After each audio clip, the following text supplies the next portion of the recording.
Number 8, Dormitory Authority of the State of New York versus Samson Construction. Counsel? May it please the Court, Mark Zauderer for the appellant, and may I respectfully request 2 minutes rebuttal time? Of course, sir, you may have it. Thank you. Welcome. You know, there is a fundamental principle that we learn in law school, and it's been affirmed by the jurisprudence in this court time and time again. And it is that when parties embody their relationship in a contract, their rights and obligations are defined by that contract, and there are some limited... Yes, counsel, but when an architect undertakes, as in your case, to perform services to build a facility, such as the OCME lab, a building that obviously is in the center of New York City. Mm-hmm. It's adjacent to a public hospital, lots of vehicular and pedestrian traffic in the area. We're not out in the country. Isn't the nature of that obligation something special?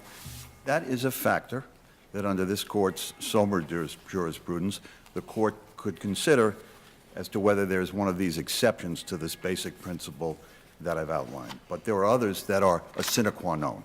And I know of no case where the court has allowed a duplicative negligence claim to be piled on top of a contract claim where the party's obligations are covered by the contract when the allegations are identical and there are no separate damages. What about the Sears case? The cases that were cited against us, are cases where at the time there was the possibility, it was undefined and unclear whether there could be a separate damage claim, and then we looked at those cases. But those were cases where it was not in the posture that it was in this court, where there is no possibility of there being separate damages, because that's defined by what is in the discovery. It's the $37 million. And if you look at the two causes of... Is it relevant that here the tort claim being made by DASNY is for damage not to its own property, but to the city's property? We haven't, that's a distinction without a difference. It's the same claim, it's the same principles, we would argue, apply to this. That's a distinction without importance in this case. Is the general rule you're articulating applicable sort of to ordinary negligence, but not to professional malpractice actions? Well, that is, haven't we allowed sometimes a professional malpractice claim and a parallel duplicative contract claim to go forward at the same time? Again, in case there are statements in two of your cases where it said one or the other could be maintained. I don't know of a case where they've allowed both in the actual case, and in fact that would come in squarely against the court's jurisprudence and the long line of cases which say you can't. Are there have you found any professional malpractice cases where the court, we've said, you can't? Only, and I would say in general in dicta. There are two cases that say you can maintain. And I'm asking for the obverse, right? Have you found a case decided by the Court of Appeals where the court has said the plaintiff has tried to bring both a professional malpractice claim and a contract claim, and the court has said you can't do both? Yes, I think that's covered by the Clark-Patrick case against Long Island Railroad. So that's a case I would cite for one. And if I may, I would like to address... Well, wasn't the railroad... Sorry? At issue there, wasn't it the railroad's actions? It's not a professional, and they weren't suing the architect or the engineer. There is a distinction that an architect or an engineer or someone with a professional capacity could be subject to the analysis that Your Honor is talking about. But there are certain prerequisites under this jurisprudence that would have to be met, including, as I say, a sine qua non of separate damages, because you would be obliterating this basic rule, which has been in many of the cases, that where you're just a restatement of the contract claim as a negligence claim, and you have no new damages, you don't permit it. You would be turning on its head the existing jurisprudence. The Sommer case is worth a moment, because I could see how it puzzled the court and troubled it. Because there you had an alarm company with a contract with the owner that provided for $250 in damages if there were a breach of contract. and somebody at the alarm company failed to turn on the alarm. There was a fire in the building and enormous damage. And the court was faced with a problem there, as Judge Case said in her opinion. You know, where is the borderline between contract and tort? And the case laid out a number of factors. They were actually called guideposts in there. And what was obviously troubling the court there, that unless there was a way around the contract claim to permit the tort claim, you'd have a fire with the plaintiff having no remedy except $250. And that was, by discernment of the case, a case with a potential for separate damages. There is no such potential here. Summer itself, although it's in dicta, says professionals, common carriers, and baileys, for example, may be subject to tort liability for their contractual duties, irrespective of their contractual duties. I don't dispute that. But I say and maintain that under your own jurisprudence, there are other factors, including what I've referred to as the sine qua non of separate damages. You're not going to see, we've not seen cases where it's clear that when it came to the Court of Appeals, there were separate damages, the same allegations, that is, the same facts underlying both the contract and the tort claim. If you look at the fifth cause of action here in the sixth, it's in haec verba. It's exactly the same claim. One case they say breach of contract, and the other they say tort. If I may respond to the Chief Judge's question about the importance of professional responsibilities, I just would like to make clear, if it hasn't been made clear already, that if an architect designs a building and there's a building constructed in the middle of Manhattan and a cornice falls off and somebody on the street is injured, that person's ability to sue is unaffected. We're talking about this plaintiff or any plaintiff in a plaintiff versus defendant case having a tort claim in addition to a contract claim. Well, that was the gist of my earlier question. No person or property of DASNY has been affected by this. So, you may have misunderstood my question, but it seems to me that it's the city that might have a tort claim here and apparently didn't file it timely. But so that was the distinction. That's true. The city didn't file it timely. They didn't brief that to the appellate division. It wasn't addressed by the appellate division. That claim is out. How about this? What if we decided that the city was, or it's a question of fact whether the city was a intended third-party beneficiary? Would that be dispositive of the other issues in the case then? I submit no, that it would not. It wouldn't carry with it a dismissed, the dismissed tort claim. Wouldn't that preempt then the tort contract distinction? I'm sorry. I haven't had a moment. I don't want to. Take a second. Go ahead. I wanted to just address the third-party beneficiary for 1 minute, sure, if I can. Well, that's why I'm asking you the question. What if we decide that, it's briefed, it's the second point, but what if we decide that question first? Isn't that dispositive of the entire case then? You mean if you were to hold that there's a third-party beneficiary? Right. Well, let's say, I think we'd have to hold it to be a question of fact. That would be the most that we could hold. I don't think you could hold it as a question of fact. The tort claim is out, no matter what you decided on the third-party beneficiary point. Look, there's a common point here that No, that's not my question. Okay, sorry. If the judge would permit, I just want to clarify. What my question is if we decide that that there is a question of fact as to whether or not the city is an intended third-party beneficiary, then is that dispositive of the other claims in the case, the other arguments? I would submit, Your Honor, no, because you are left simply with a breach of contract claim, which now the city presumably can assert in addition to DASNY. Mm-hmm. So, if I may, this third-party, whether both on the third-party beneficiary point and on the negligence point, there's a very important public policy issue, and that is this.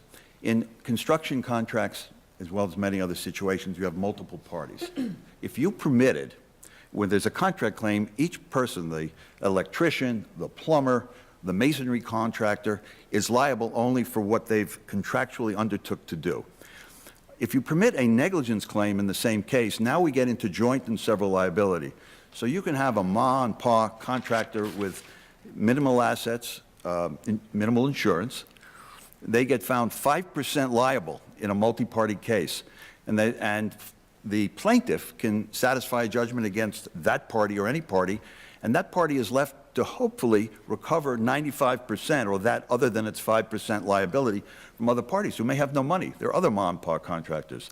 And the same thing in the third party, if I may say, in the third-party beneficiary claim, why it's so important that the court adhere to its jurisprudence is if I have a contract to be a supplier for a manufacturer, and it says you can supply in New York City, and the manufacturer has distribution in Los Angeles, San Francisco, and Boston, and I have a dispute, and I say, look, I have the right to distribute not only in New York City, but in Los Angeles, in fact, in Boston.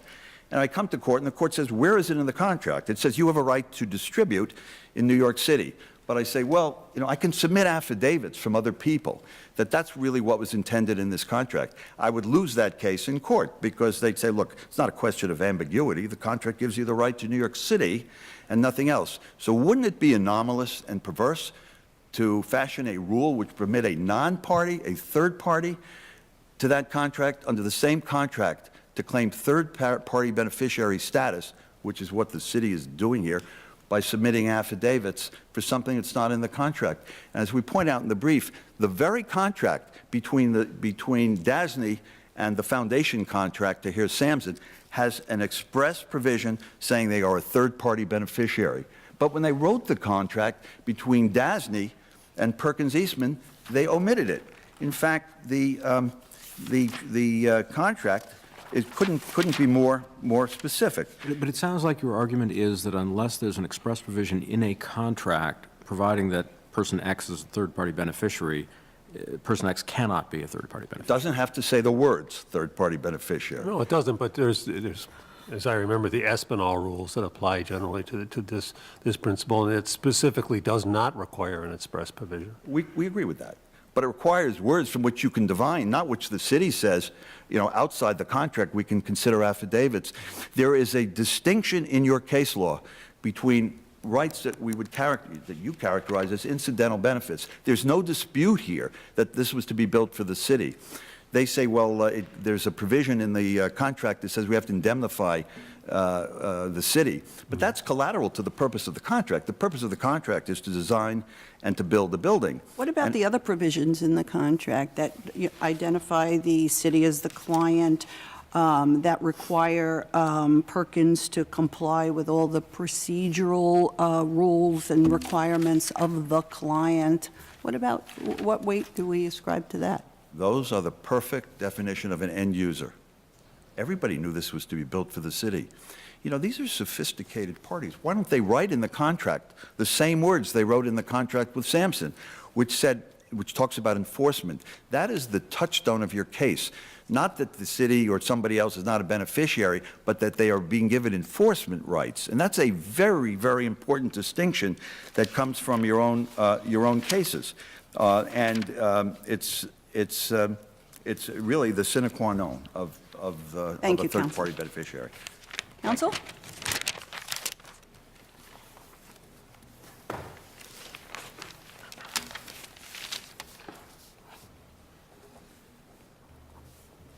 So, Counselor, why don't you have to have an express provision in your contract with the architects as you do with Samson? We agree with Perkins that you don't need a specific express provision. That's what this court has held, and it's quite well accepted. And we also agree that this court's holding in Fourth Ocean adopts the restatement analysis, which is that the circumstances of the transaction are the appropriate analysis. Those circumstances include both language in the contract and the nature of the transaction. And that makes sense because the doctrine developed because... Does who the intended beneficiaries are matter? Sure. I mean, So the agencies themselves that would directly profit, does that matter? Do they have to be identified?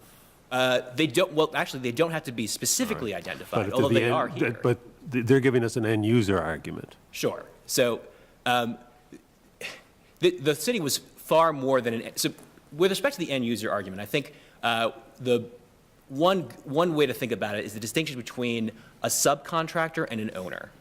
So traditionally, when in a large construction project, it's known and thought that the default principle is that a subcontractor is not an intended beneficiary of a contract between an owner and a contractor. But the same is not true for an owner. Legions of appellate division cases, New York jurisprudence, the New York pattern jury instructions all make it distinguished between an owner and a subcontractor. And when a subcontractor and a contractor engage in a contract for a project for a large project to benefit the owner, to build something for an owner is largely considered, or very often considered to be, the intended beneficiary. That makes a lot of sense. There's a difference, isn't there, between intended beneficiary? I mean, it seems to me that in virtually every construction case, the owner, and this is the end user argument, is the intended beneficiary of the contract. That's not subject to dispute, but as I understand the case law is, what has to be shown is a clear intent to give that end user enforcement rights, the right to enforce somebody else's obligations or rights under the contract. And you know, and a couple of things that Fourth Ocean talked about was, for example, where there is no other party that could sue for a breach, or where and we talked about the language, or where the language of the agreement clearly evidences this intent not to benefit the owner, but to give that owner enforcement rights. And I don't see certainly either of those factors present here. So what Sure. makes this different from every construction contract? Okay, a couple of things in response to that, Your Honor. First of all, I do want to, the factor in Fourth Ocean, which is that only the third-party beneficiary could enforce, that is considered to be one indicia, but not the central one. And it's related to, I think, another black-letter principle in this area, which is that if performance is performed directly for the third party, then it's usually presumed that third party is intended to benefit and to enforce. So here we have a large project for using city-used funds on city-owned land for a facility that only the city could possibly use. The Dormitory Authority is a public authority that has no use for a DNA lab. Only the city could use it. Therefore, no party could be mistaken about the fact that the purpose of the contract, the purpose of the project, is to benefit the city and to create a facility that the city needs and is devised. No question about that. Sure. Okay. And as a But result, how does that get you to the intent to allow the city to enforce the contract when the city didn't enter into the contract? because it's related to the third party benefit, the reason for the third party beneficiary doctrine, which is that when a project is undertaken with the intent to benefit, it's just and pragmatic to have the party who's really the reason for the contract in the first place, the reason for the project. But it sounds to me like that you want to make that the general rule rather than the exception to the general rule about who's responsible to who when there's a contract. And that's what's troubling me here. I see very few instances in which it would not apply under your theory. Well,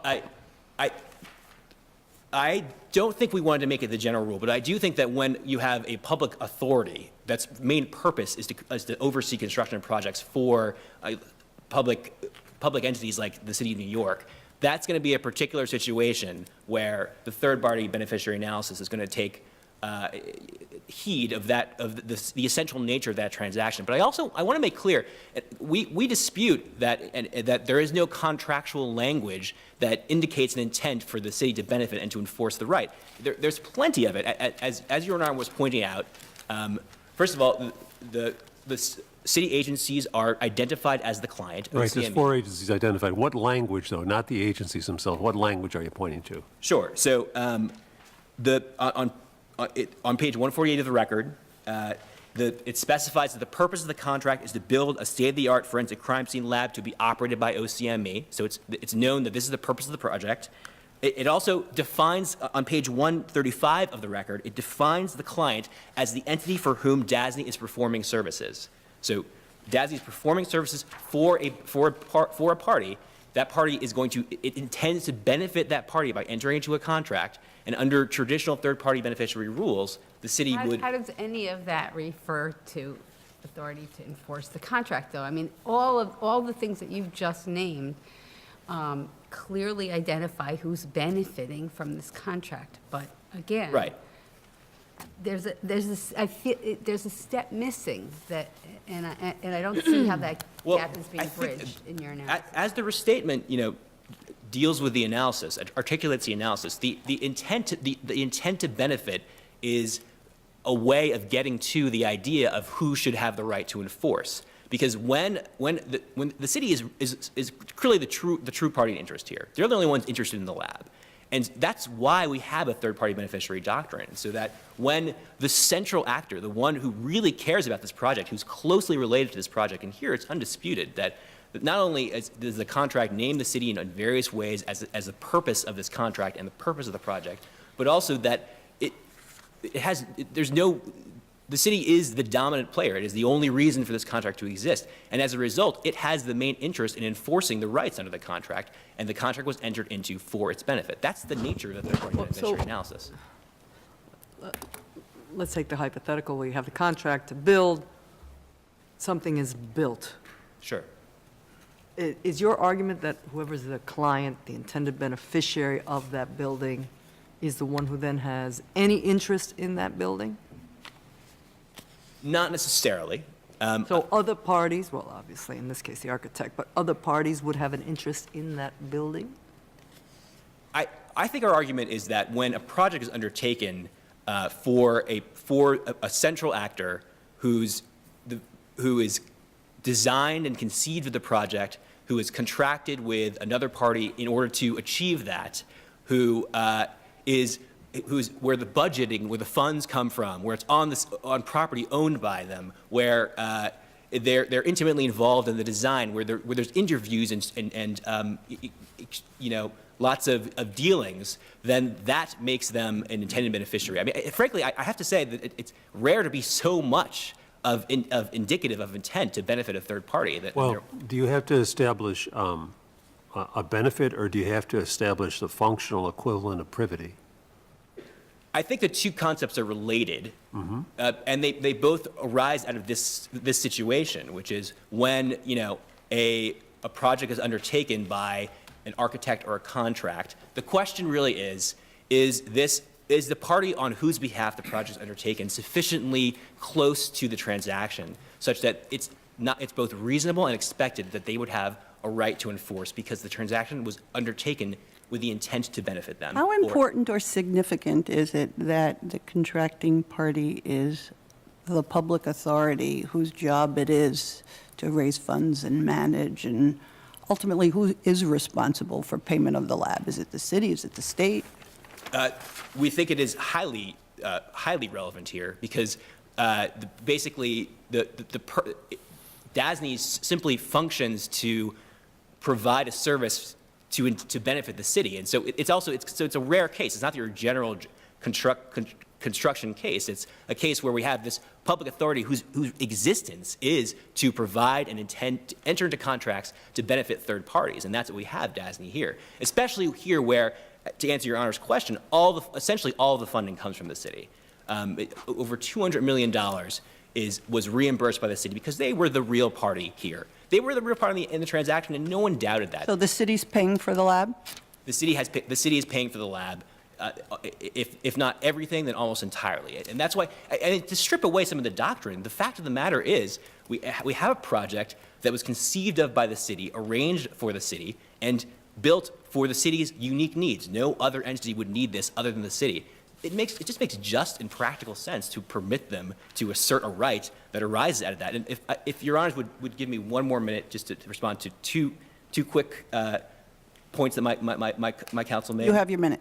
Thank you. Number one, just in terms of the statute of limitations for the tort claim, because the city is a third-party beneficiary and is related to the transaction or perhaps has the functional equivalent to privity with respect to the transaction, the claim accrues at the end of the project in 2007, and as a result, both the contract and the tort claim is timely. So once we find that the city is either in privity or has functional privity with Perkins as a result of the contractual relationship, the tort claim becomes timely. Did you raise that in the appellate division? We did. In the appellate division, we specifically briefed both the contract and the tort claim. We didn't raise the statute of limitations. That's what argument. I'm asking.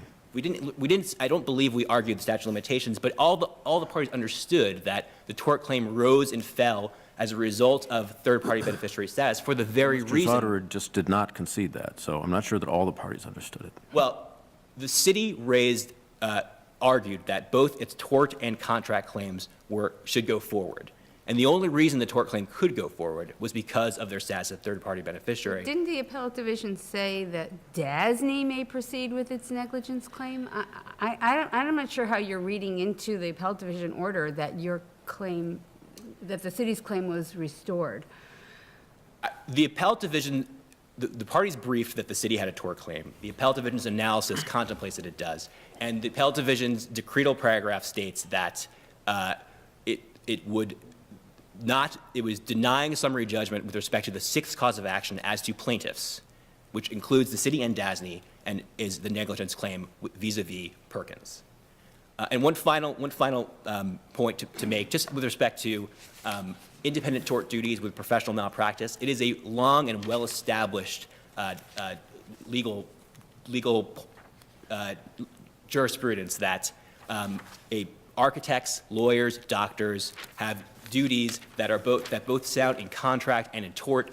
This court recognized it in the Sears and Roebuck case. It recognized it in Brushton and Mora, and it recognized it in Somer. And so there's simply nothing novel about a party. Can I just ask you the same question that I asked Mr. Zotterer? Have you come across a case from the Court of Appeals where this court has said a plaintiff cannot proceed simultaneously with a professional malpractice claim and a contract claim? I have not come across that case, Your Honor. But I will say that the Sears case essentially stands for the opposite. And one can glean that from the analysis of the method of proof that the court contemplated would go forward at trial. In Sears and Roebuck, this court held that because the plaintiff was raising both a contract and a tort claim, the proof would be they could submit proof at trial both to a breach of a particular contractual provision or a breach of a duty of care or a breach of some standard of architectural practice that the defendant had committed. So that clearly speaks to the fact that both claims can be brought. Now, that said, we're not going to get duplicative relief. We're simply trying to make ourselves whole through both theories of liability. Thank you, counsel. Thank you very much. Mr. Zotterer? A couple of points, if I may, in seriatim. First of all, the privity reference I submit is a misdirection. The privity case that's cited in the brief was a negligence case, not a contract case. The question of third-party beneficiary status was assumed. It was not contested. It was a case where it was held because of the nature of the privity relationship between the party to the contract and the third party, that the statute of limitations bar on the party to the contract would be applied, rather the tort statute of limitation would be applied to the other party. If the court were to import the separate jurisprudence that's gone on for 100 years with respect to tort and privity into the third-party contract realm, it would be upending dozens and dozens of cases that have made the analysis of third-party beneficiary liability without regard to anything regarding privity. They've developed on completely separate lines, and I think that would not be a wise course for the public. I want to also say that the Sears Roebuck case, which was referred to, if one analyzes that case, all that was held there was that at the pre-discovery stage, the two claims, tort and contract, could proceed because it was not clear, unlike in this case, whether there could be separate damages proved. So that case is distinguishable. And finally, on the subject of what's in the contract that suggests third-party status, the Fourth Ocean case, which was referred to, says very clearly that they emphasize the factor of upholding the third party's right to enforce the contract. That's the language we've been talking about. And the record, page 786, I alluded earlier to the contract between DASNY and Samson, unlike the one with the Perkins, says, and I quote, "It is understood that the client, the city, is an intended third-party beneficiary of the contract for the purpose of recovering any damages caused by the contractor. So they tied in specifically to the language in Fourth Ocean, which illustrates the principle that enforcement is what is key. And the distinction or the importance here is whether there is an enforcement right that could be clearly gleaned from the contract, not the right to be the end user or the right to benefit from the contract. Thank you. Thank you, Counsel.